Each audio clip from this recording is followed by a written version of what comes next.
Salut les amis, j'espère que vous allez bien.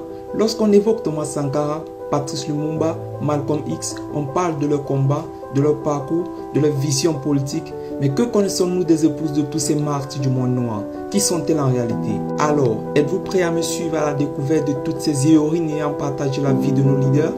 Let's go! Pauline Lumumba. Elle est née en 1937 dans la province du Kasaï oriental. Veuve du héros panafricaniste congolais Patrice Lumumba, elle aura été un pilier dans la vie de ce martyr de l'indépendance politique et économique du Congo. Elle fut la mère des 6 enfants de Patrice et ne s'est jamais remariée après la mort de celui-ci le 17 janvier 1961. Il y a quelques années, elle avait déclaré, et je cite, « Lorsqu'on a vécu avec un homme comme Patrice, on n'a aucune raison de vouloir vivre avec un autre. » Aux côtés de Patrice, elle aura été de tous les combats et aura traversé en tant que femme d'homme politique des périodes très difficiles. En effet, nous sommes en 1960. Cela fait 15 ans qu'elle s'était mariée. Le couple s'était constitué une petite famille. Mais voilà que brusquement les affaires se compliquent.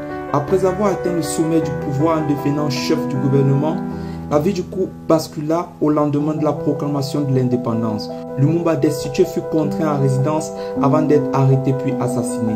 Elle était avec des parents lorsqu'elle apprit par la radio la triste nouvelle de l'assassinat de son mari. Comme pour son bébé, elle ne verra pas non plus le corps de son amoureux. Elle vivait dans le dénouement le plus total et avait peur de ce qui pouvait lui arriver. Dès lors, elle devait souvent changer de maison sur conseil des fervents supporters de son mari qui craignaient les représailles de la part des militaires de Mobutu. Au Congo, elle était seule avec son fils Roland, les autres enfants étant en sécurité en Égypte. Le président Nasser d'Égypte leur avait donné la quiétude que le Congo leur avait refusée.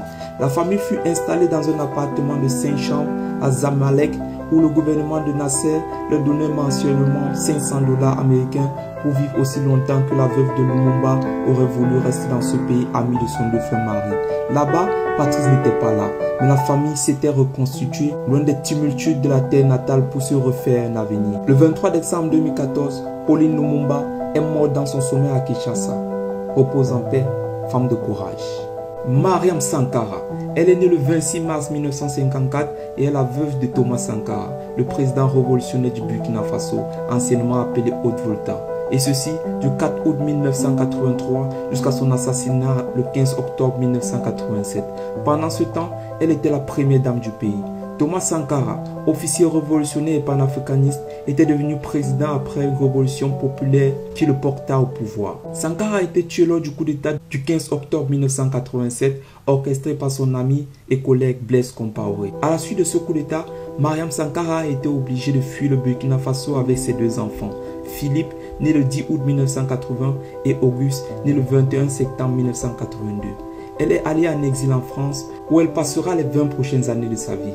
En 1997, elle a déposé une plainte auprès d'un tribunal burkinabé concernant le meurtre de Thomas Sankara. Mais ce n'est que le 28 juin 2012 que la Cour suprême a statué que l'affaire pourrait être poursuivie en vertu de la jurisprudence locale. Mariam Sankara a finalement pu retourner dans son pays d'origine en 2007 pour assister aux commémorations tenues en l'honneur du 20e anniversaire du décès de son mari. De grandes foules ont salué le retour de la grande dame dans la capitale Ouagadougou. À la fin d'octobre 2014, un soulèvement populaire éclate au Burkina Faso. En réponse à ce soulèvement, Mariam Sankara a publié une déclaration félicitant le peuple burkinabé pour sa victoire et appelant à des poursuites judiciaires contre Blaise Compaoré pour ses crimes contre le peuple.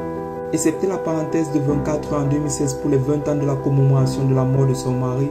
Mariam Sankara a été accueillie comme une idole à l'aéroport de Ouagadougou le 14 mai 2015 où des milliers de Burkinabés sont venus pour l'accueillir. À la presse, elle dira « J'ai vu une foule immense, des gens criaient « Sankara, Sankara » alors que beaucoup n'étaient même pas nés quand mon mari était mort. Une maman pour le peuple burkinabé, une mère pour l'Afrique tout entière. Betty Shabazz. Nous sommes aux États-Unis le 28 mai 1934. Holly Mae Sanders et Shelman Sandlin donnent naissance à une petite fille qu'ils prénomment Betty. La jeune afro-américaine, comme beaucoup d'autres, sera fortement marquée par le racisme dans sa jeunesse. Dans les librairies universitaires, les étudiants noirs doivent attendre que les étudiants blancs se fassent servir avant de pouvoir acheter leurs bouquins. Et encore, rien ne garantit qu'il reste assez d'ouvrages pour eux. Un soir, une dame plus âgée que Betty et qui suit les mêmes études d'infirmière qu'elle, lui propose de l'accompagner un vendredi soir au temple de la Nation of Islam à Harlem, où un dîner annuel est donné. Elle hésite, mais finit par accepter. et Betty se souviendra longtemps de ce fameux dîner qu'elle trouvera succulent. Après le dîner, une dame du temple l'invite à rejoindre la Nation of Islam, mais Betty refuse poliment. La dame insiste tellement que Betty accepte en se disant qu'elle goûterait volontiers un de ces délicieux, mais une nouvelle fois. C'est à cette deuxième réunion de la Nation of Islam que Betty croisera le regard de Malcolm X pour la première fois. Plus tard, elle racontera que le regard de celui qui deviendra son mari et le père de ses enfants l'avait complètement tétanisé. Elle était tellement impressionnée par son élégance et son éloquence qu'elle perdait tout contrôle à sa présence. Après avoir assisté à plusieurs réunions de la Nation of Islam, Betty finira par rencontrer et à parler à Malcolm X personnellement. Grâce à ses discours, il avait radicalement changé sa vision de la société et de la spiritualité. Betty fréquentera désormais le temple numéro 7 de la Nation of Islam à Harlem, où Malcolm donne régulièrement des séminaires. En 1957, Betty décide de se convertir à l'islam. Et comme la plupart des membres de la nation, elle changera son nom en X, lettre qui représente le nom de ses ancêtres qu'elle devrait normalement porter mais qu'elle ne connaît pas. En 1958, Malcolm la demande en mariage et elle l'accepte. Ils se marient le 14 janvier à Lansing, dans le Michigan. Elle porte désormais le même titre religieux que son mari et devient Betty Shabazz. Ce même jour, heureuse coïncidence, Betty obtient son diplôme d'infirmière. Le couple aura 6 enfants. Le 21 février 1965, Malcolm doit tenir une réunion sur le thème de l'unité afro-américaine dans la salle de bal Manhattan Audubon. Betty s'y trouve, ses 4 filles et elle assises au premier rang. Pendant la prise de parole de Malcolm, une dispute se fait soudainement entendre dans la salle. Malcolm et ses gardes du corps s'apprêtent à intervenir, mais un homme armé se précipite à l'avant de la salle, s'approche du pupitre et tire sur la poitrine de Malcolm. 2 autres hommes armés tirent également et Malcolm s'écroule, victime de 16 balles fatales. Dès que Betty entend les coups de feu, elle couche ses 4 fillettes au sol et les pousse en dessous des chaises. Quand les coups s'arrêtent, elle a à peine le temps de relever la tête qu'elle aperçoit son époux à terre, le costume ensanglanté.